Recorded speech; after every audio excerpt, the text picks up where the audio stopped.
ہر عبادت سے برتر عبادت نماز، ساری دولت سے بڑھ کر ہے دولت نماز، ہر عبادت سے برتر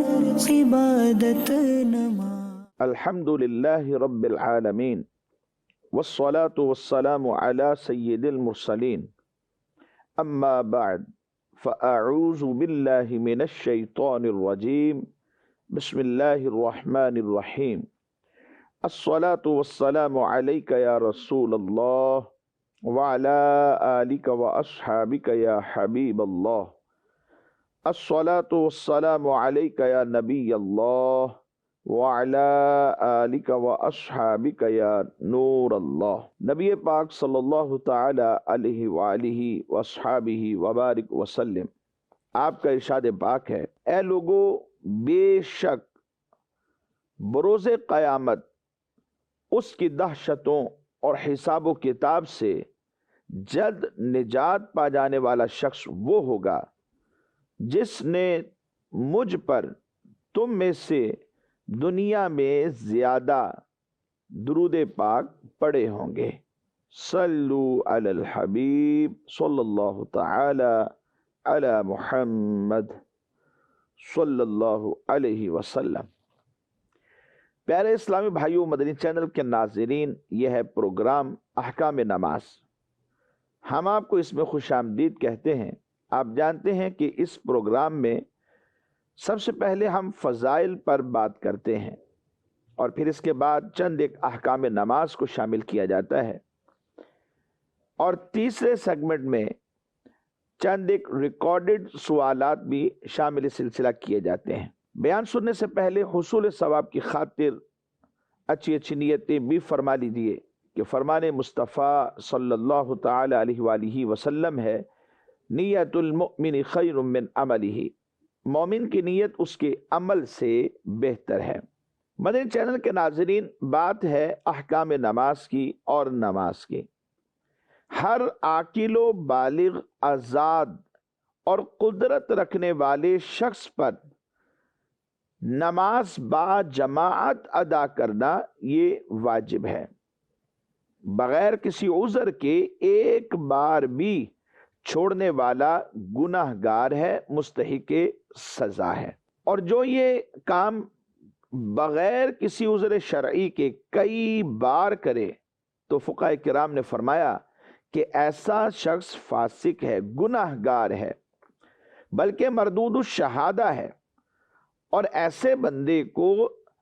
شریعت کی طرف سے سزا بھی مقرر کی گئی۔ اور حضرت سیدنا ابو امامہ رضی اللہ تعالیٰ عنہ سے مروی ہے کہ نبی پاک صلی اللہ علیہ وسلم نے ارشاد فرمایا، اگر نماز با جماعت سے پیچھے رہ جانے والا یہ جانتا کہ اس رہ جانے والے کے لیے کیا ہے تو گھسٹتے ہوئے وہ حاضر ہوتا۔ انسان کو جب جزا اور سزا کا پتہ چل جاتا ہے تو پھر انسان اس کے مطابق صحیح کرتا ہے۔ بات جب جزا کی ہے تو کوشش کرتا ہے کہ مجھے اس کے اوپر بینیفٹ کیا ہے وہ مجھے حاصل کر لینا چاہیے، اور بات جب سزا کی ہوتی ہے کہ یعنی یہ کام اگر آپ نے نہ کیا تو پھر گناہ گار ہے، تو پھر بندہ ایسی صورت میں بچنے کی کوشش کرتا ہے۔ نماز پڑھیں گے، ثواب کیا ہے؟ جستجو کرے گا۔ نماز با جماعت کا ثواب کیا ہے؟ کوشش کرے گا۔ اور اگر نہیں کرتے تو سزا کیا ہے؟ اب نماز با جماعت رہ نہ جائے، پھر اس معاملے میں سعی کرے گا، یعنی کسی نہ کسی طریقے سے مجھے نماز با جماعت مل جائے تاکہ جو اس واجب کو نہ پانے پر بغیر کسی عذر شرعی کے جو سزا مقرر کی گئی ہے، کہیں ایسا نہ ہو کہ وہ مجھ تک لاحق ہو جائے، وہ سزا مجھے بھگتنی پڑ جائے، تو انسان پھر کوشش کرتا ہے۔ اس لیے علماء نے لکھا کہ عمل پر کوشش کرنی چاہیے کہ جزا کیا ہے اسے بھی جانے، اور بطور خاص عمل نہ کرنے پر جو گناہ ہوتا ہے، جو سزا ہوگی، اس کے بارے میں بھی جانے تاکہ یہ ڈرتا رہے، خوف خدا رہے، اور پھر بندہ اس کے مطابق اپنی ذات کو بچانے کی کوشش بھی کرتا رہے۔ اس لیے حضرت ابو امامہ رضی اللہ تعالیٰ نے جو حدیث مبارک بیان کی ہے، اس میں آقا دو عالم صلی اللہ علیہ وسلم نے ارشاد فرمایا، اگر نماز با جماعت سے پیچھے رہ جانے والا یہ جانتا کہ اس رہ جانے والے کے لیے کیا ہے تو گھسٹتے ہوئے حاضر ہوتا۔ ناظرین، جماعت کے ساتھ نماز پڑھنے سے جہاں مسلمانوں کی آپس میں محبت اور موانست میں اضافہ ہوتا ہے، وہیں پر نماز کا ثواب بھی کئی گنا بڑھ جاتا ہے۔ احادیث مبارکہ میں کئی مقامات پر جماعت سے نماز پڑھنے والے کے لیے کثیر ثواب اور کئی انعامات کی بشارتیں وارد ہیں۔ آئیے چند ایک آپ کی گوش گزار کرتا ہوں۔ سرکار دو عالم صلی اللہ علیہ وسلم نے یہ ارشاد فرمایا، صحیح ابن خزیمہ کی حدیث مبارک ہے، جس بندے نے کامل وضو کیا، یعنی جیسے وضو کرنے کا حق ہے ویسے اس نے وضو کر لیا، پھر اس کے بعد فرض نماز کے لیے چلا اور امام کی اقتداء میں اس نے جا کر فرض نماز پڑھ لی، فرمایا اس بندے کے جو گناہ ہیں وہ بخش دیے جائیں گے۔ سبحان اللہ، کتنی زبردست فضیلت ہے۔ گناہ کیے تھے، اس باجماعت نماز کی برکت سے، کامل وضو کی برکت سے وہ بخش دیے گئے۔ اور دوسری حدیث مبارک میں فرمایا کہ اللہ تبارک و تعالی باجماعت نماز پڑھنے والوں کو محبوب رکھتا ہے، اپنا دوست بنا لیتا ہے۔ باجماعت نماز تنہا نماز پڑھنے سے 27 درجے افضل ہے، یعنی کہاں ایک اور کہاں 27، پڑھی ایک ہے اور وہ باجماعت تھی، اور اس کی برکت سے اس کے نامہ اعمال میں 27 کا ثواب لکھا گیا، 27 درجے افضل ہے۔ اور مزید ایک اور حدیث مبارک میں نبی پاک صلی اللہ علیہ وسلم نے ارشاد فرمایا کہ جب بندہ باجماعت نماز پڑھے پھر اللہ تبارک و تعالیٰ سے اپنی حاجت کے بارے میں سوال کرے تو اللہ تبارک و تعالیٰ اس بات سے حیا فرماتا ہے کہ بندہ حاجت پوری ہونے سے پہلے پہلے واپس لوٹ جائے، یعنی پھر اس بندے کے واپس لوٹنے سے پہلے پہلے اس کی حاجت کو پورا کر دیا جاتا ہے۔ سبحان اللہ، یہ بھی بہت زبردست فضیلت ہے۔ جماعت سے نماز پڑھنے والے کا سراسر فائدہ ہی فائدہ ہے، اور بالخصوص جو 40 نمازیں با جماعت پڑھنے والا بن جائے اس کے تو وارے ہی نیارے ہو جاتے ہیں۔ مصطفیٰ کریم صلی اللہ تعالی علیہ وآلہ وسلم کا جامع ترمذی میں ایک ارشاد پاک ہے، جو اللہ تبارک و تعالی کے لیے، یعنی رب کی رضا کے لیے، جی ہاں مدنی چینل کے ناظرین، عمل کوئی بھی ہو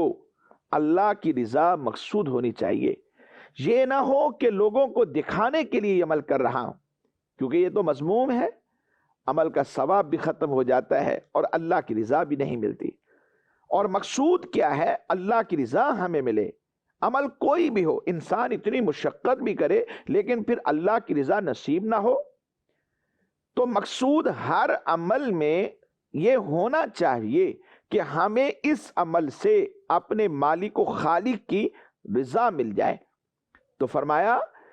کہ جو اللہ تبارک و تعالی کے لیے 40 دن با جماعت نماز پڑھے اور تکبیر اولا پالے، اس کے لیے 2 آزادیاں لکھ دی جاتی ہیں۔ ایک فرمایا جہنم کی آگ سے آزادی، اور دوسری جو ہے وہ نفاق سے آزادی۔ 40 روز تکبیر اولا کے ساتھ نماز با جماعت پڑھنے والا نہ صرف منافقت سے پاک ہو جاتا ہے بلکہ وہ نار جہنم سے بھی امان پا لیتا ہے۔ حضرت سیدنا امام شرف الدین حسین رحمت اللہ تعالی علیہ اپنی کتاب میں لکھتے ہیں، نفاق سے برات کا مطلب اس حدیث مبارک میں یہ ہے کہ وہ دنیا میں منافق جیسے اعمال سے محفوظ رہے گا، یعنی جو عمل منافقوں کے ہوتے ہیں ان اعمال سے اسے پناہ دے دی جائے گی، اور اس بندے کو مخلصین جیسے اعمال کرنے کی توفیق ملے گی۔ نیز آپ نے فرمایا کہ آخرت میں نارے جہنم سے، جہنم کی آگ سے یہ امن میں رہے گا جس میں منافق کو عذاب دیا جائے گا۔ آپ نے فرمایا یا پھر اس سے مراد یہ ہے کہ اس کے لیے اس بات کی گواہی دی جائے گی کہ یہ بندہ منافق نہیں ہے، کیونکہ منافقین جب نماز کے لیے کھڑے ہوتے تھے تو سستی کے ساتھ کھڑے ہوتے تھے، جبکہ اس کا جو حال ہے بالکل اس کے برعکس ہے۔ ناظرین، نماز با جماعت کی اس قدر برکتیں ہیں، اس قدر فضیلتیں ہیں کہ بیان سے باہر ہیں، اور نماز با جماعت کی اس قدر برکتوں اور فضیلتوں کے باوجود سستی کرنا اور جماعت سے نماز نہ پڑھنا یہ بھی کس قدر تعجب خیز بات ہے، مگر افسوس جماعت کی پرواہ نہیں کی جاتی، بلکہ نماز بھی اگر قضا ہو جائے تو کوئی رنج ہی نہیں ہوتا، کوئی غم ہی نہیں ہوتا، کوئی پریشانی گویا لاحق ہی نہیں ہوئی۔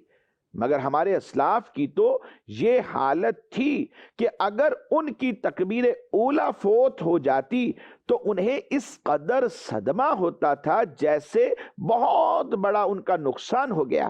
یہ حضرات دنیا و ما فیہا، یعنی یہ دنیا اور اس میں جو کچھ بھی ہے، اس سے تکبیر اولا کو زیادہ اہم سمجھتے تھے، اور حقیقت بھی یہی ہے۔ چنانچہ حضرت سیدنا امام محمد بن محمد غزالی علیہ رحمت اللہ الوالی فرماتے ہیں، مروی ہے کہ سلف صالحین یعنی پرانے بزرگوں کے نزدیک نماز کی کچھ اس قدر اہمیت تھی کہ اگر ان میں سے کسی ایک کی تکبیر اولا، فقط تکبیر اولا فوت ہو جاتی تو 3 دن تک اس کا افسوس کرتے رہتے تھے، اور اگر کسی کی کبھی جماعت فوت ہو جاتی تو اس کا 7 روز تک وہ غم کیا کرتے تھے۔ مدنی چینل کے ناظرین، ہمیں بھی چاہیے کہ ہم بھی اپنے اندر نماز با جماعت کی اہمیت اور اس کی محبت کو پیدا کریں، اور اپنے بچوں کو بھی شروع سے ہی جماعت سے نماز پڑھنے کی عادت ڈالیں۔ آگے چل کر اس کے جو فوائد ہمیں نظر آئیں گے، آج نظر نہیں آ رہے، لیکن آگے چل کر جو اس کے فوائد ملیں گے وہ اتنے زیادہ ہوں گے کہ اس وقت انسان حسرت کرے گا، کاش کہ کہیں بھی مجھ سے تھوڑی سی بھی غفلت نہ ہوئی ہوتی۔ اللہ کریم ہم سب کو عمل کی توفیق دے۔ مدنی چینل کے ناظرین، آئیے آج کے سلسلے میں چند ایک احکام نماز کو بھی ہم شامل کرتے ہیں۔ چونکہ ہمارا گزشتہ 2 سلسلوں سے نماز جنازہ کے احکام کے حوالے سے سلسلہ چل رہا ہے، تو آج بھی اسی حوالے سے ہم چند ایک مسائل کو شامل کرنے جا رہے ہیں۔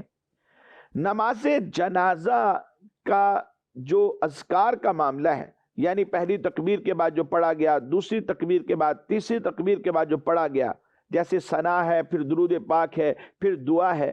انہیں بلند آواز سے یعنی لاؤڈلی پڑھنا یہ سنت ہے یا آہستہ آواز میں پڑھنا یہ سنت ہے؟ احناف کے نزدیک نماز جنازہ میں ثنا ہو جو پہلی تکبیر کے بعد ہوتی ہے، درود پاک ہو جو دوسری تکبیر کے بعد ہوتا ہے، یا پھر دعا ہو جو تیسری تکبیر کے بعد ہے، ان سب کے اندر احناف کے نزدیک آہستہ پڑھنا یہ سنت ہے۔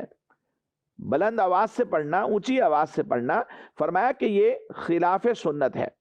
سنن نسائی شریف کی حدیث مبارک ہے، حضرت ابو امامہ رضی اللہ تعالیٰ عنہ نے اسے بیان کیا ہے۔ آپ کہتے ہیں کہ نماز جنازہ میں سنت یہ ہے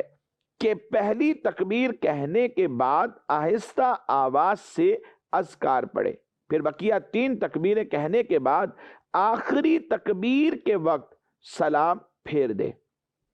تو اس حدیث مبارک سے بھی یہی پتہ چلتا ہے، اور احناف کا موقف بھی یہی ہے کہ نماز جنازہ میں جو بھی اذکار ہیں، ثنا، درود پاک یا پھر دعائیں، یہ سب کے سب آہستہ آواز میں پڑھنا یہ سنت ہے۔ مزید ایک اور سوال شامل سلسلہ کرتے ہیں۔ سوال یہ ہے کہ نماز جنازہ مسجد میں پڑھنا یہ کیسا ہے؟ مسجد میں نماز جنازہ پڑھنا علماء نے لکھا کہ یہ مکروہ تحریمی ہے، ناجائز ہے، یہ گناہ کا کام ہے، چاہے میت مسجد کے اندر ہو یا مسجد سے باہر ہو، نمازی مسجد میں ہو یا مسجد سے باہر ہو۔ ہاں اگر کوئی عذر ہے، مثال کے طور پہ اتنی شدید بارش ہو رہی ہے کہ مسجد میں جنازہ پڑھے بغیر کوئی چارہ کار ہے ہی نہیں، تو علماء نے لکھا کہ پھر اس صورت میں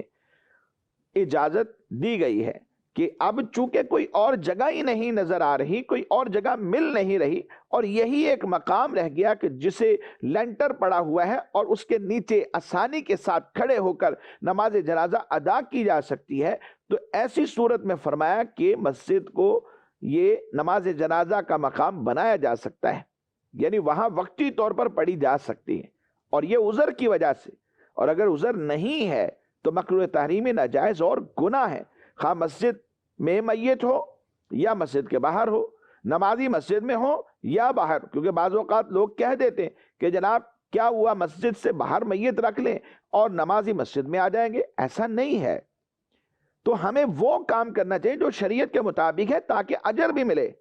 کیونکہ ایک حدیث مبارک حضرت سیدنا ابو ہریرہ رضی اللہ تعالیٰ سے مروی ہے، آقا دو عالم صلی اللہ علیہ وسلم نے یہ بات ارشاد فرمائی، من صلی علی جنازۃ فی المسجد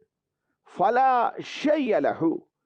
فرمایا جس نے مسجد میں نماز جنازہ پڑھی تو اس کے لیے کوئی شے نہیں، یعنی اسے اس کے اوپر کوئی اجر نہیں ملے گا۔ تو جو حکم شرع کا ہے اس کے مطابق عمل کرنا چاہیے۔ بلکہ سیدی اعلیٰ حضرت رحمت اللہ تعالیٰ علیہ نے اس حوالے سے جب کلام ہوا تو آپ نے یہ بات ارشاد فرمائی کہ ظاہر الروایہ میں ہمارے ائمہ ثلاثہ رضی اللہ تعالی عنہم کے نزدیک مسجد میں نماز جنازہ پڑھنا یہ مکروہ ہے، اگرچہ کہ میت بیرون مسجد ہو، یعنی مسجد سے باہر ہو، اور فرمایا یہی اصح ہے، یہی مختار ہے اور یہی ماخوذ ہے، اور اسی کے مطابق ہمیں عمل کرنا ہے۔ مزید ایک اور سوال شامل سلسلہ کرتے ہیں۔ سوال یہ ہے کہ یہ جو 3 اوقات مکروہ ہوتے ہیں، ان میں نماز جنازہ پڑھنا اور میت کی تدفین کرنا یہ کیسا عمل ہے؟ کہیں ایسا تو نہیں کہ جیسے عام نمازیں ان میں پڑھنے کی اجازت نہیں ہے تو کیا نماز جنازہ پڑھنا بھی ممنوع ہے یا تدفین کرنے کی بھی اجازت نہیں ہے؟ علماء نے اس حوالے سے یہ جواب دیا کہ جنازہ جنازگاہ میں اگر پہلے سے ہی موجود تھا، جنازہ لے آئے ہوئے ہیں اور جنازگاہ میں رکھ دیا گیا ہے، ابھی مکروہ وقت شروع نہیں ہوا لیکن اتنی تاخیر کی گئی کہ مکروہ وقت شروع ہو گیا، جیسے کسی کا انتظار کر رہے ہیں، یا کیا دیا کہ بھئی آپ وضو کرنے، لوگ چند ایک وضو کر رہے ہیں، یا پھر وہاں خطاب شروع کر دیا گیا حالانکہ وقت بہت کم تھا، یہاں تک کہ اتنی تاخیر کی گئی کہ مکروہ وقت شروع ہو گیا، تو اب مکروہ وقت میں نماز جنازہ ادا کرنا یہ مکروہ تحریمی ناجائز ہے۔ اب حق یہ ہے کہ انتظار کیا جائے جب وہ مکروہ وقت ختم ہو جائے، خواہ وہ صبح کا جب سورج طلوع ہوتا ہے اس وقت کا وقت ہے، یا پھر غروب آفتاب والا مکروہ وقت ہے، یا پھر دوپہر میں جب زوال کا وقت ہوتا ہے، سورج بیچ میں آسمان پر آ جاتا ہے، تو اس وقت میں یہ تینوں اوقات میں سے کوئی بھی وقت ہو تو پھر ایسی صورت میں انتظار کرنا چاہیے، انتظار کریں، جیسے یہ گزر جائے گا تو پھر اس کے بعد نماز جنازہ ادا کی جائے۔ لیکن اگر ایسا ہوا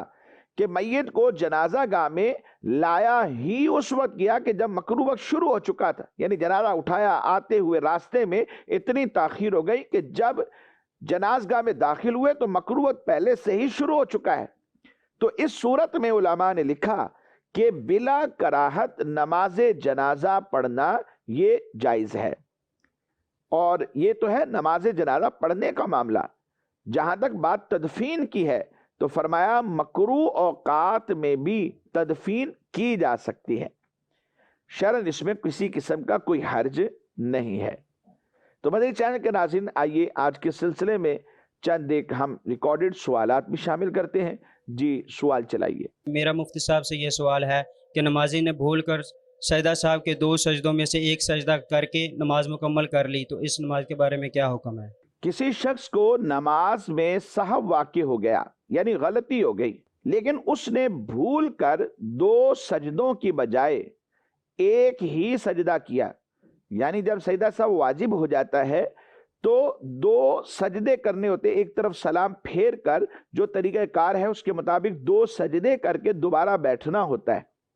تو یہ 2 سجدے کرنے کی بجائے صرف ایک ہی سجدہ کیا اور پھر اس کے بعد سلام اپنی نماز کمپلیٹ کرنے کے بعد پھیر دیا۔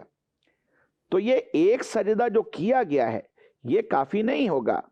کیونکہ بھول کر جب غلطی ہو جاتی ہے تو غلطی کی تلافی کے لیے 2 سجدے کرنا یہ لازم ہے، انہیں ہم سجدہ سہو کہتے ہیں۔ یہ سجدہ سہو اگرچہ ایک واحد ہے لیکن اس میں 2 سجدے ہوتے ہیں جو کہ واجب ہے، یہ کرنا ضروری ہے۔ اگر ایک سجدہ کیا تو یہ کفایت نہیں کرے گا۔ حدیث مبارک میں اور صحابہ کرام علیہم رضوان کا جو عمل ہے وہ یہی ثابت ہے کہ 2 سجدے کیے جائیں گے،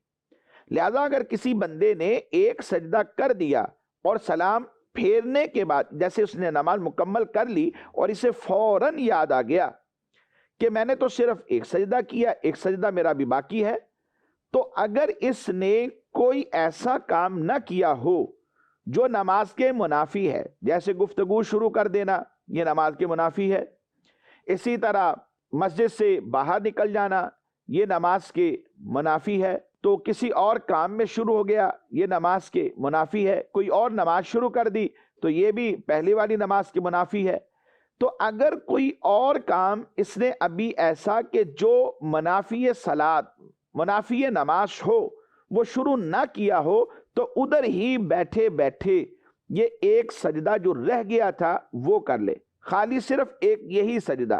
مزید اور کچھ نہیں۔ ایک سجدہ کرنے کے بعد بیٹھ جائے اور پھر اس کے بعد جو پڑھنا ہے وہ پڑھنے کے بعد پھر یہ سلام پھیر دے، اس کی نماز کمپلیٹ ہے۔ لیکن اگر ایسا ہوا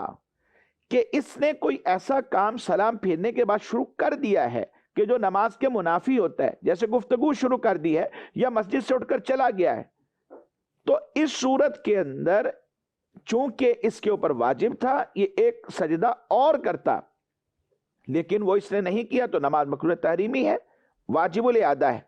اب اس سے دوبارہ اس نماز کا اعادہ کرنا لازم رہے گا، اگرچہ کہ فرض ساقط ہو چکا ہے لیکن اس نقص کی وجہ سے، اس مکروہ تحریمی عمل کی وجہ سے اس پر لازم ہے کہ یہ اس نماز کا اعادہ کرے، بری ذمہ ہو جائے گا۔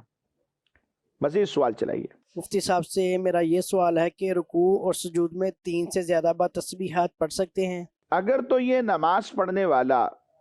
اکیلے نماز پڑھ رہا ہے، یعنی جماعت کے ساتھ نہیں ہے، امام نہیں ہے، تو اکیلے نماز پڑھنے والے کے لیے مستحب اور افضل یہ ہے کہ وہ 3 سے زائد بار تسبیحات پڑھ لے، جیسے ہم اپنے نوافل پڑھ رہے ہوتے ہیں یا سنت موقدہ یا سنت غیر موقدہ پڑھتے ہیں، تو اکیلے نماز پڑھنے والا جو ہے یہ اضافی 3 سے زائد تسبیحات کہے، یہ اس کے لیے افضل ہے اور مستحب بھی یہی عمل ہے۔ اگر فرض کر لیں صرف 3 ہی کہتا ہے تو اس میں بھی کوئی حرج نہیں، زیادہ کہتا ہے تو گویا اس نے افضل پر عمل کیا۔ لیکن اگر یہ تسبیحات کہنے والا امام ہے اور اس کے پیچھے مقتدی ہے، اور اگر یہ 3 سے زائد تسبیحات کہے گا تو مقتدیوں پر شاک گزرے گا، پریشان ہو جائیں گے، تو ایسی صورت میں اسے چاہیے کہ صرف 3 بار ہی کہے، 3 بار سے زیادہ نہ کرے۔ یہ امام کے لیے حکم ہے اور مقتدیوں کے لیے کہ وہ اگر امام صاحب 3 بار ہی کہتے ہیں اور 3 بار وہ آہستہ آرام سے کہتے ہیں اور یہ پیچھے نماز پڑھ رہے ہیں، یہ 3 سے زائد بار کہہ لیں گے تو اس میں کوئی حرج نہیں ہے۔ لیکن یہ بات ذہن میں رکھیں کہ جب بھی تسبیحات 3 سے زائد بار کہی جائیں تو طاق عدد ہونی چاہیے، 3 کے بعد 5 کے بعد 7 یا پھر 9، جتنی بار بھی کہیں گے طاق عدد کو ملحوظ رکھنا چاہیے۔ مدنی چینل کے ناظرین، ہمارے آج کے سلسلے کا وقت اختتام کو پہنچا، ہم آپ سے اجازت چاہتے ہیں اور دعا گو بھی ہیں۔ اللہ کریم ہم سب نے جو کچھ بھی سنا ہے، سنایا ہے، ہمیں اسے یاد رکھنے اور عمل کرنے کی توفیق سے نوازے۔ آمین بجاہ النبی الامین صلی اللہ علیہ وسلم۔ ہر عبادت سے برتر عبادت نماز، ساری دولت سے بڑھ کر ہے دولت نماز، ہر عبادت سے برتر عبادت نماز۔